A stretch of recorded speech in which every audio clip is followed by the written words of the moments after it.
3 मई 2023 ये वही तारीख है जब मणिपुर जल उठा था। अब 5 महीने से ज्यादा का वक्त बीत चुका है, लेकिन फिर भी शांति नहीं, सिर्फ शोर है। 2 तरह के शोर।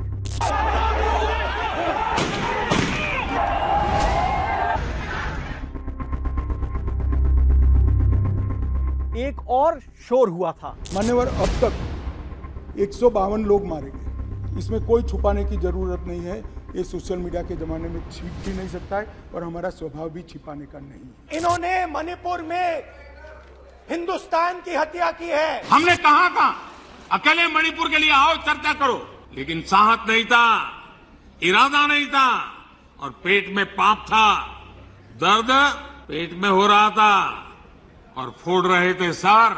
मणिपुर में महीनों से आग लगी हुई है, लोग मारे जा रहे हैं, बलात्कार हो रहा है, बच्चों को मारा जा रहा है। और अगर आपने देखा होगा कल, तो प्रधानमंत्री हंस हंस के बोल रहे थे, मुस्कुरा रहे थे।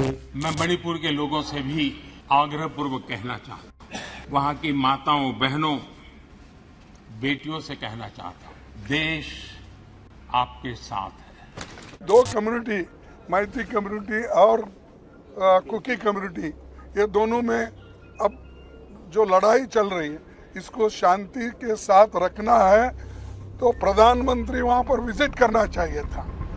संसद में हमारे माननीय नेताओं के इन भाषणों को दिए 2 महीने होने को हैं, लेकिन अब तक मणिपुर दर्द से कराह रहा है। इसलिए हम पूछ रहे हैं, जनाब ऐसे कैसे? मणिपुर में फिर से इंटरनेट शुरू किया गया तो फिर से हिंसा की खबरें आने लगी, मौत का मातम दिखने लगा, फिर से लोग सड़कों पर दिखे, फिर से स्कूल बंद कर दिए गए, फिर से आफ्ता लगा दिया गया। थोड़ा फ्लैशबैक में चलते हैं। मणिपुर पर पीएम मोदी की कई महीनों की चुप्पी तोड़वाने के लिए विपक्ष ने अविश्वास प्रस्ताव का सहारा लिया था। मणिपुर में हिंसा की शुरुआत के 4 महीने बाद पीएम मोदी ने पहली बार संसद में मणिपुर पर 10 अगस्त को अपना बयान दिया। ये सब भी तब हुआ जब जुलाई के महीने में एक वीडियो वायरल हुआ जिसमें मैतेई समुदाय से आने वाली पुरुषों की भीड़ कुकी जो समुदाय की 2 महिलाओं को निर्वस्त्र कर परेड कराती है, उसका रेप करती है। यहां एक और अहम बात जान लीजिए, रेप की घटना 4 मई को हुई थी, जिसके बाद इंटरनेट बंद कर दिया गया था। लेकिन जैसे ही इंटरनेट की पहुंच में लोग आए तो हैवानियत की वीडियो बाहर आ गई। देश में निंदा एक्शन की बात शुरू हो गई, संसद में भाषण हुए, लेकिन फिर मानो मणिपुर को देश भूल गया। हाँ, देश उन निर्वस्त्र बेटियों के दर्द को ऐसे भी भूल चुका तो था ही। सोचिए, अगर उस दर्द का एहसास होता तो हमारे नेता सदन में खड़े होकर इतनी संवेदनशील मुद्दों पर कटाक्ष, तंज या हंसी मजाक नहीं कर रहे होते। खैर, एक बार फिर इंटरनेट खुला तो मणिपुर की भयावह तस्वीर सामने आ गई। 6 जुलाई 2023 को लापता हुई 2 स्टूडेंट हिजाम लिनथोइंगाम्बी और फिजाम हेमजीत के शवों की तस्वीर सोशल मीडिया पर सामने आई। सरकार ने फिर इंटरनेट बंद कर दिया। मतलब जहां सरकारों को ऐसी घटनाओं को बंद करना था, वहां इंटरनेट बंद हो रहे हैं। आप मणिपुर के दर्द को समझना चाहते हैं तो इस पिता को सुनिए।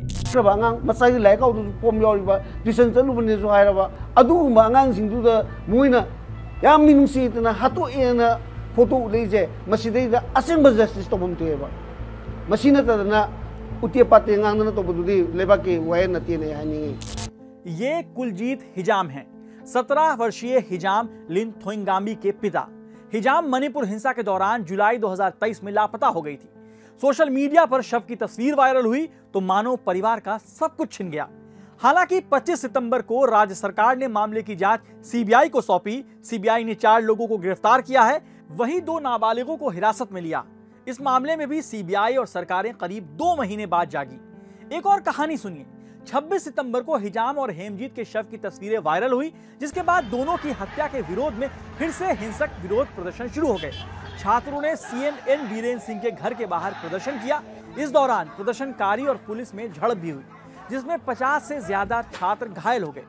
अस्पताल के बिस्तर पर लेटे हुए 21 साल के राष्ट्रीय स्तर के वुशु खिलाड़ी उत्तम सोइबम का आरोप है कि केंद्रीय रिजर्व पुलिस बल यानी सीआरपीएफ की एक शाखा रैपिड एक्शन फोर्स आरपीएफ ने भीड़ को कंट्रोल करने के लिए पैलेट गन चलाए। वही पैलेट गन जिसका इस्तेमाल जम्मू और कश्मीर में होता रहा है। So we remove around 61 pellets yesterday. then some pellets are can't remove till now. ये सब तब हो रहा है जब सरकार बार बार दावा कर रही है कि सब कंट्रोल में है। सीएम बीरेंद्र सिंह के इस्तीफे की कहानी सबने देखी और सुनी, चिट्ठी फाड़ी गई, लेकिन हालात इतने भयावह हैं कि 27 सितंबर की शाम को उग्र भीड़ ने थोबुल जिले में बीजेपी मंडल कार्यालय को आग लगा दी। मणिपुर बीजेपी की अध्यक्ष ए शारदा देवी के घर पर भी उग्र भीड़ ने हमला किया। अब हाल यह हुआ कि इम्फाल पूर्व के हैंगिंग इलाके में मुख्यमंत्री एन बीरेंद्र सिंह के घर पर उग्र भीड़ ने हमला करने की कोशिश की, लेकिन सुरक्षा बलों ने प्रदर्शनकारियों को रोक लिया। सीएम के घर के इलाके सुरक्षित नहीं हैं, तो बाकी राज्य में रहने वाले कैसे सुरक्षित महसूस करेंगे? इसके अलावा सरकार से नाराज मणिपुरी फिल्म अभिनेता राजकुमार कैकू उर्फ सोमेंद्र ने बीजेपी की प्राथमिक सदस्यता से इस्तीफा दे दिया और सरकार पर आरोप लगाया कि मौजूदा जातीय संघर्ष से निपटने में नाकाम रही है सरकार। अब आते हैं कुछ अहम सवाल पर। मणिपुर के 7 जिलों के 19 पुलिस स्टेशन को छोड़कर मणिपुर के सभी हिस्सों में AFSPA यानी armed forces special power act को 1 अक्टूबर से अगले 6 महीने के लिए बढ़ा दिया है। आसपा को ऐसे समझिए कि भारतीय सेना को अशांत क्षेत्रों में कार्रवाई की विशेष शक्तियां मिली होती हैं, मतलब बिना वारंट के भी कहीं जाकर छानबीन या गिरफ्तारी की जा सकती है। आरोप लग रहे हैं कि सरकार ने जिन 19 थाना क्षेत्रों को आसपा से बाहर रखा है उसमें ज्यादातर मैतेई बाहुल इलाके हैं। इसके पीछे सरकार की क्या वजह है? ये इलाके हिंसा प्रभावित रहे हैं, फिर भी इन्हें स्पेशल ट्रीटमेंट क्यों? अब सवाल है कि यह हिंसा कब रुकेगी? संसद में दिए भाषणों को बीते 50 दिनों से ज्यादा का वक्त बीत चुका है, फिर भी हालात क्यों नहीं सामान्य हो रहे हैं? कहां चूक हो रही है? मणिपुर में मैतेई और कुकी आमने सामने हैं, तो क्या पहल की गई इन दूरियों को कम करने के लिए? अगर कोई पहल हुई तो वो दिख क्यों नहीं रही? मणिपुर के मुख्यमंत्री एन बीरेंद्र सिंह ने NIA के हवाले से कहा कि मणिपुर में हुई घटना म्यांमार और बांग्लादेश के कुकी उग्रवादियों द्वारा भारत के कुछ उग्रवादियों के साथ मिलकर भारतीय संघ के खिलाफ छेड़ा गया युद्ध है। क्या ये बातें हमारी सेना पर सवाल नहीं उठाती है? हमारे जवान बॉर्डर पर तैनात हैं, फिर विदेशी उग्रवादी हथियार कैसे पहुंचा सकते हैं?